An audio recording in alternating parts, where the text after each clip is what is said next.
என்னங்க, இன்னைக்கு மத்தேயு 9ஆம் அதிகாரம் வாசிக்கலாமா? ரொம்ப இன்ட்ரெஸ்டிங்கா இருக்கும். வாங்க சேர்ந்து வாசிக்கலாம்.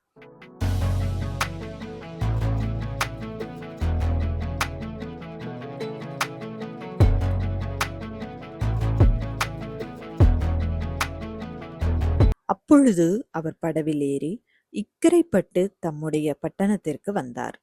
அங்கே படுக்கையிலே கிடந்த ஒரு திமிர்வாதக்காரனை அவரிடத்தில் கொண்டு வந்தார்கள்.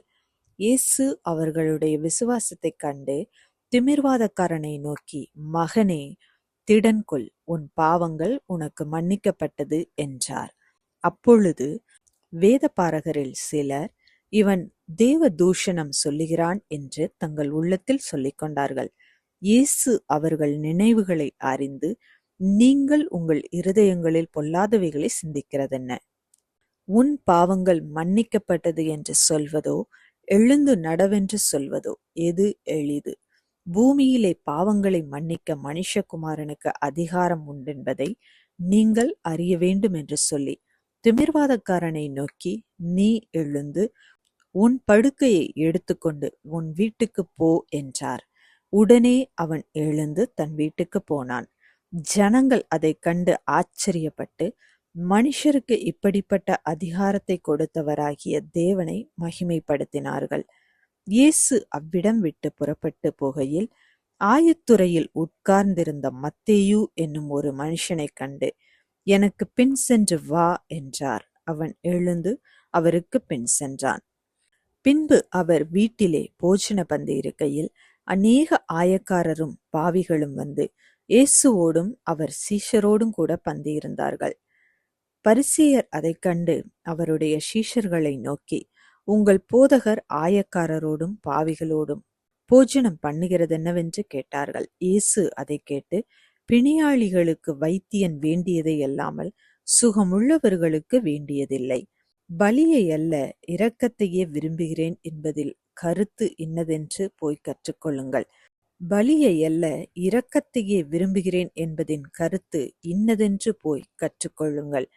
நீதிமான்களை அல்ல, பாவிகளையே மனம் திரும்புகிறதற்கு அழைக்க வந்தேன் என்றார். அப்பொழுது யோவானுடைய சீஷர் அவரிடத்தில் வந்து, நாங்களும் பரிசேயரும் அநேகந்தரம் உபவாசிக்கிறோமே, உம்முடைய சீஷர் உபவாசிக்காமல் இருக்கிறதென்னவென்று கேட்டார்கள். அதற்கு இயேசு, மணவாளன் தங்களோடு இருக்கையில் மணவாளனுடைய தோழர் துயரப்படுவார்களா? மணவாளன் அவர்களை விட்டு எடுபடும் நாட்கள் வரும், அப்பொழுது உபவாசிப்பார்கள். ஒருவனும் கோடித்துண்டை பழைய வஸ்திரத்தோடு இணைக்க மாட்டான்.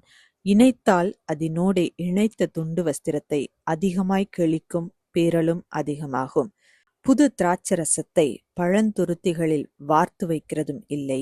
வார்த்து வைத்தால் துருத்திகள் கிழிந்து போம், ரசமும் சிந்திப்போம், துருத்திகளும் கெட்டுப்போம். புது ரசத்தை புது துருத்திகளில் வார்த்து வைப்பார்கள், அப்பொழுது இரண்டும் பத்திரப்பட்டிருக்கும் என்றார். அவர் இவைகளை அவர்களுக்கு சொல்லிக் கொண்டிருக்கையில் தலைவன் ஒருவன் வந்து அவரை பணிந்து, என் மகள் இப்பொழுதுதான் மரித்து போனாள். ஆகிலும் நீர் வந்து அவள் மேல் உமது கையை வையும், அப்பொழுது பிழைப்பாள் என்றான்.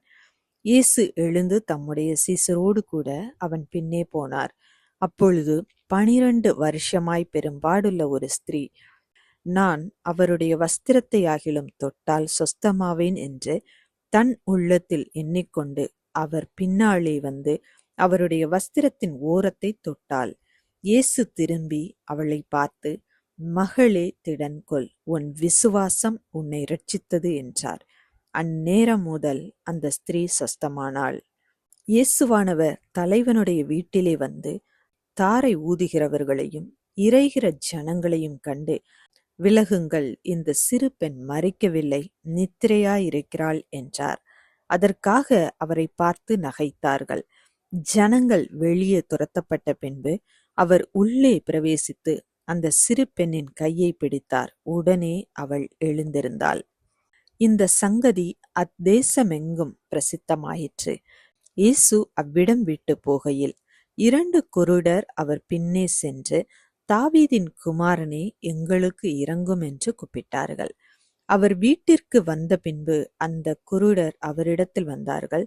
இயேசு அவர்களை நோக்கி, இதை செய்ய எனக்கு வல்லமை உண்டென்று விசுவாசிக்கிறீர்களா என்று கேட்டார். அதற்கு அவர்கள், ஆம், விசுவாசிக்கிறோம் ஆண்டவரே என்றார்கள். அப்பொழுது அவர்களுடைய கண்களை அவர் தொட்டு, உங்கள் விசுவாசத்தின்படி உங்களுக்கு ஆகக் கடவது என்றார். உடனே அவர்களுடைய கண்கள் திறக்கப்பட்டது. இதை ஒருவரும் அறியாதபடிக்கு எச்சரிக்கையாயிருங்கள் என்று இயேசு அவர்களுக்கு கண்டிப்பாய் கட்டளையிட்டார். அவர்களோ புறப்பட்டு அத்தேசமெங்கும் அவருடைய கிரியையை பிரசித்தம் பண்ணினார்கள். அவர்கள் புறப்பட்டு போகையில் பிசாசு பிடித்த ஊமையான ஒரு மனுஷனை அவரிடத்தில் கொண்டு வந்தார்கள். பிசாசு துரத்தப்பட்ட பின்பு ஊமையன் பேசினான். ஜனங்கள் ஆச்சரியப்பட்டு, இஸ்ரவேலில் இப்படி ஒரு காலம் காணப்படவில்லையே என்றார்கள்.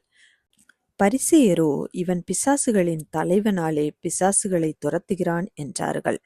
பின்பு இயேசு சகல பட்டணங்களையும் கிராமங்களையும் சுற்றி நடந்து ஜெப ஆலயங்களில் உபதேசித்து ராஜ்யத்தின் சுவிசேஷத்தை பிரசங்கித்து ஜனங்களுக்கு உண்டாயிருந்த சகல வியாதிகளையும் சகல நோய்களையும் நீக்கி அவர்களை சுஸ்தமாக்கினார்.